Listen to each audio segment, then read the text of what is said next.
எபிசோடோட டைட்டில் வந்து the long run. So எல்லா லாங் ரன்னுக்கும் ஒரு ஸ்டார்டிங் ஒரு பாயிண்ட் இருக்கும்.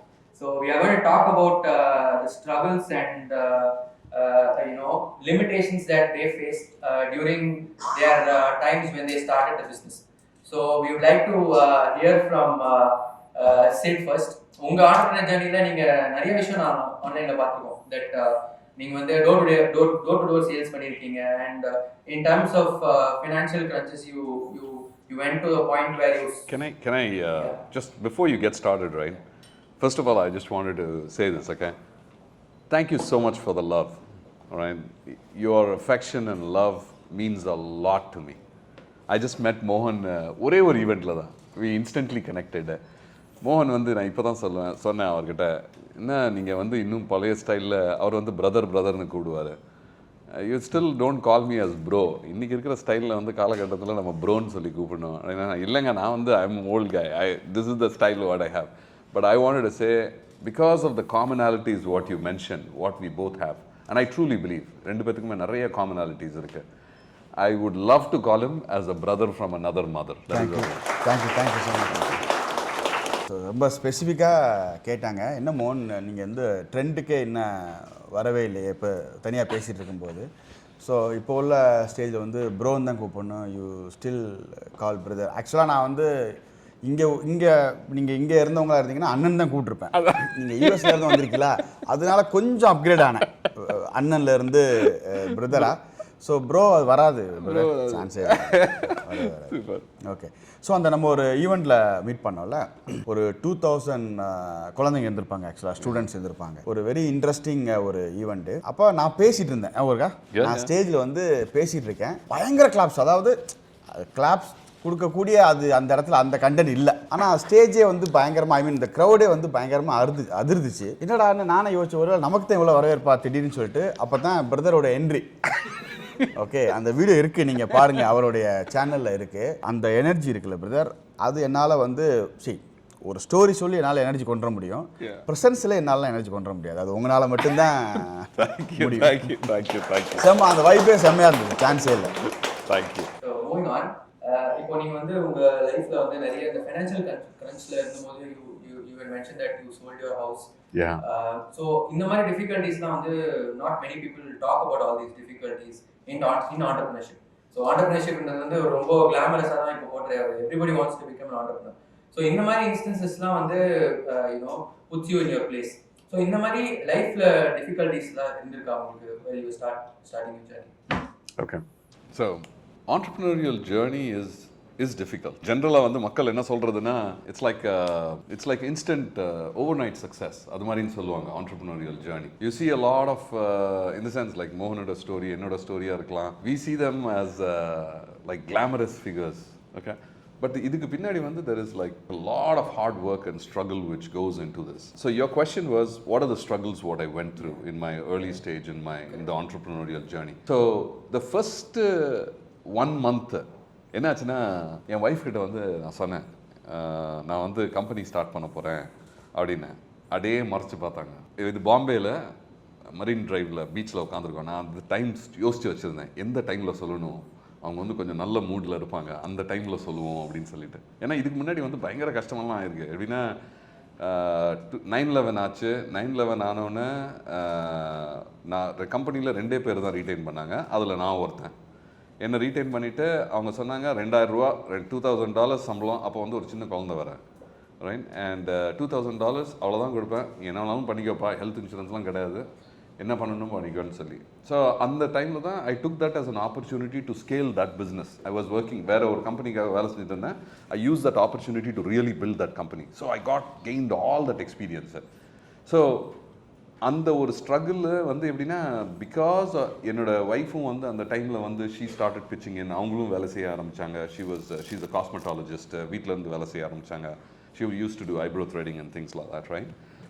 ஸோ அதனால வந்து we were able to run the family for the next 7 years. But அந்த around the midpoint ஒரு 3.5 yearsல வந்து I started making decent money. I started making $55K in USD. இப்போ கூட $55Kலாம் you can run a family. ஜென்ரலாக மக்கள் வந்து I want 100K 150K அப்படிம்பாங்க. But that was the challenge. got to a point where I was making almost like $250K. $250,000 salary is like amazing. இன்னைக்கு வந்து பெரிய விஷயம் கிடையாது, பட் அந்த காலத்தில் வந்து it was really really big. அந்த டைமில் வந்து for me to break this news, எனக்கு வந்து பயங்கர itch. I want to start this business, right? Because I had, எனக்கு பிஸ்னஸோட ஃபண்டமெண்டல்ஸ் எல்லாம் தெரியும், and I know that there is a gap in the industry and I want to start, but then the family support வந்து is so important. So family வந்து அவங்கக்கிட்ட I'm convincing her. பீச்சில் உட்காந்துட்டு அதுக்கப்புறம் ஒரு நாள் பேசவே இல்லை அவங்ககிட்ட. அப்படியே யோசித்தேன், அடாடாடாடா. அதுக்கப்புறம் I don't know what happen, suddenly the next day நான் வந்து அப்படியே பாவமாக அப்படியே சேடாக அப்படியே உட்காந்துருந்தேன். உடனே she said, okay, do whatever you want, but don't go back to that situation, figure out what we can do. So that was a very tough decision. When businesses start, வந்து it is so important நீங்கள் வந்து அந்த ஃபேமிலியையும் சேர்த்து கொண்டு போகணும்.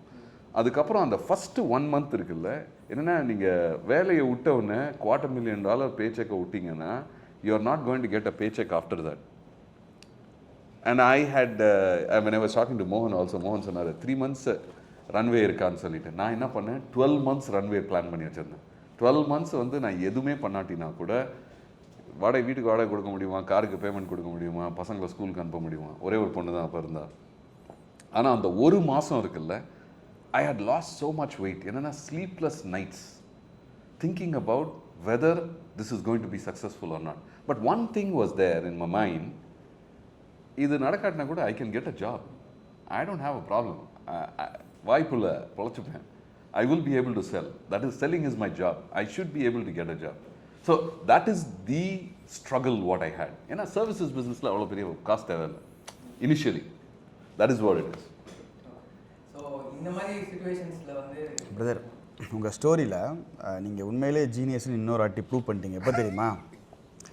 Wife எப்போ நல்ல முள்ள இருப்பாங்க கண்டுபிடிச்சிக்கலாம்.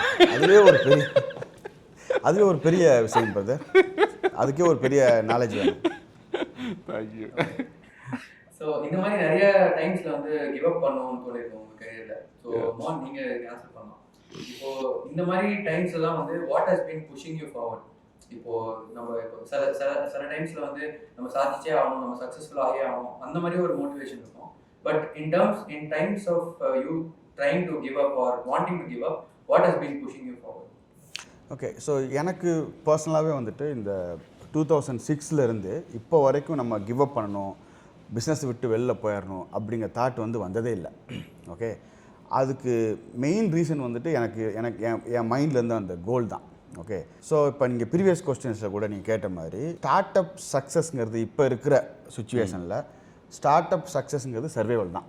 ஒரு ஸ்டார்ட் அப் சர்வே ஆயிடுச்சுனாலே அது ஒரு சக்ஸஸ் தான். ஏன்னா உங்களுக்கு தெரியும் ரேஷியோ, ஓகேங்களா, 5% ஆஃப் ஸ்டார்ட் அப் தான் வந்து சக்ஸஸே ஆகிறாங்க ஆக்சுவலாக. Okay, the survival is most important. So எனக்குள்ளே இருந்த அந்த ட்ரீம், அந்த கனவு, ஓகே, நான் சென்னைக்கு வரும்போது நான் என்ன திரும்பி வந்து ஊருக்கு போகும்போது ஒரு எதை அச்சீவ் பண்ணிட்டு போகணும் அப்படிங்கிற இருந்த அந்த மோட்டிவேஷன் இருக்குது பார்த்தீங்களா. ஸோ மெயினாக அந்த மைண்ட் செட். ஓகே, அந்த மைண்ட் செட் வந்து என்னை வந்து அது ஓட வச்சுட்டே தான் இருக்கும் இப்போ கூட. ஓகே, ஸோ நேற்று நாள் ஒரு ஸ்ட்ரகிள் வந்தது, நேற்று ஒரு ப்ராப்ளம் வந்தது நம்ம பிஸ்னஸில். ஓகே, இன்றைக்கி கண்டிப்பாக வரும். ஐம் வெயிட்டிங், ஆக்சுவலாக வெயிட் பண்ணிருக்கேன். ஏன் அப்படின்னா ஒவ்வொரு நாளும் வந்து நான் காலையில் ஆஃபீஸ்க்கு வரும்போது ஒரு விஷயம் யோசிச்சிட்டே வருவேன். ஆக்சுவலாக எப்படின்னா நம்ம ப்ரே பண்ணும்போது இப்படி எனக்கு பயங்கர கடவுள் நம்பிக்கை ஆக்சுவலாக. ஓகே, ஸோ அப்போ வந்து கடவுளை நமக்கு எந்த ப்ராப்ளத்தையும் கொடுக்கக்கூடாது அப்படின்னு நான் ஒரு நாளும் ப்ரே பண்ணதே கிடையாது. நான் எப்படி ப்ரே பண்ணுவேன்னா, என்ன ப்ராப்ளம் வந்தாலும் அதை ஃபேஸ் பண்ணக்கூடிய எனர்ஜி நீங்கள் கொடுங்க, அப்படி தான் நான் வந்து ப்ரே பண்ணுவேன். ஸோ இன்றைக்கி கண்டிப்பாக ஒரு ப்ராப்ளம் வரும் ஈவினிங்குள்ளே, அதை ஃபேஸ் பண்ண வந்து ரெடியாக இருக்கும். த மெயின் ரீசன் வந்து என்னுடைய மைண்ட் செட். அந்த மைண்ட் செட் இருக்கனால என்னால் கிவ் அப் பண்ணுற ஆட்டிடியூட் டெஃபினட்டாக கிடையாது. இன்ட்ரெஸ்டிங். ஸோ இப்போ நிறைய பேர் வந்து ஏர்லி ஆண்டர்பிரினர்ஸாக ஆகணும்னு ஆசைப்படுறாங்க, பட்டிங் ஆண்டர்பிரினர்ஸாக இருக்கணும்னு ஆசைப்படுறாங்க. இப்போ அவங்களுக்கெல்லாம் நீங்கள் வந்து உங்கள் ஜேர்னிலேருந்து இந்த இந்த அட்வைஸு இந்த ஸ்கில்லை வந்து நீங்கள் பில்ட் பண்ணணும் அப்படின்னு நீங்கள் சொல்லணும், எதை சொல்லுவீங்க? ஃபஸ்ட்டு வந்து கேப் ஃபைண்டிங். இது கேப் ஃபைண்டருங்கிற வேர்டு, ப்ரொஃபஷனல் நோட்டிசர்ன்ற ஒரு வேர்டு ஒன்று இருக்குது. என்னென்னா நீங்கள் என்ன வேணாலும் பண்ணலாம், ரைட்? நீங்கள் வந்து இன்றைக்கி டெக்னாலஜியில் இருக்கலாம், இல்லாட்டி you could be in any other, சாதாரண ஒரு மர்ச்சண்ட்டாக இருக்கலாம். பட் கேப் ப்ரொஃபஷ்னலாக நம்ம வந்து சாதாரணமாக ரோட்டில் நடந்து போயிட்டு இருக்கிறப்ப ஃபோன்லேயே இருந்துகிட்டே இருப்போம். But what we are missing is அக்கத்து பக்கத்தில் சுற்றியில் இருக்குல்ல, there is a lot of things happening. How can we, இந்த ஆஃபீஸ் வந்தோன்னே யோசித்தேன், அடடடடா இந்த டிசைன் சூப்பராக இருக்கே, உடனே இந்த படம் எடுத்துக்கிட்டேன். Because I wanted to get that design. But being a professional noticer, right? Just getting to know what is happening around you will help you identify what is the gap in that industry or what is that gap. நம்ம கடையில் வந்து நம்ம தெருவில் வந்து pizza கடை இல்லைன்னா எப்படி நம்ம பீட்சா கடை ஆரம்பிக்கலாம்? That is a, and that comes with critical thinking. You have to be curiosity, critical thinking, gap finding, professional noticing. இது 4 வந்து இருக்குல்ல, it has to be constantly on your mind rather than being preoccupied. So that is what is would be my biggest advice. And in fact இது வந்து அட்வைஸ்னு கிடையாது. I don't want to advise anybody, okay? That is not my goal. It is only from my learning. ஏன்னா நான் வந்து எப்போதுமே யோசிப்பேன், திருச்சியில் ஒரு போர்டு ஒன்று இருக்கும், ஒரு ஒரு 2 செங்கக்கல் வச்சுருப்பாங்க, ஒரு பெரிய போர்டு ஒன்று இருக்கும், ஒரு சிமெண்ட்டுக்கு ஆடுக்கு இருந்தது அந்த காலத்தில். 2 செங்கக்கல் இருக்கும், அதுக்கு நடுவில் ஏதோ ஒரு சிமெண்ட் இருக்கும். This is the cement which fills the gap என்னமோன்னு சொல்லி வி பில்ட் ஸ்ட்ராங் கன்ஸ்ட்ரக்ஷன் அப்படின்னு சொல்லிட்டு. ஸோ அந்த டைம்லேயே நான் யோசிப்பேன், இதுக்கு எய்த்தாப்பில் இன்னொரு போர்டு போட்டு ஒரு ஆரோ போட்டு this is the cement which fills that gap அப்படின்னு இருந்ததுன்னா எவ்வளோ ஒரு க்ரியேட்டிவ் ஆடாக இருந்திருக்கும் அப்படின்னு சொல்லிட்டு.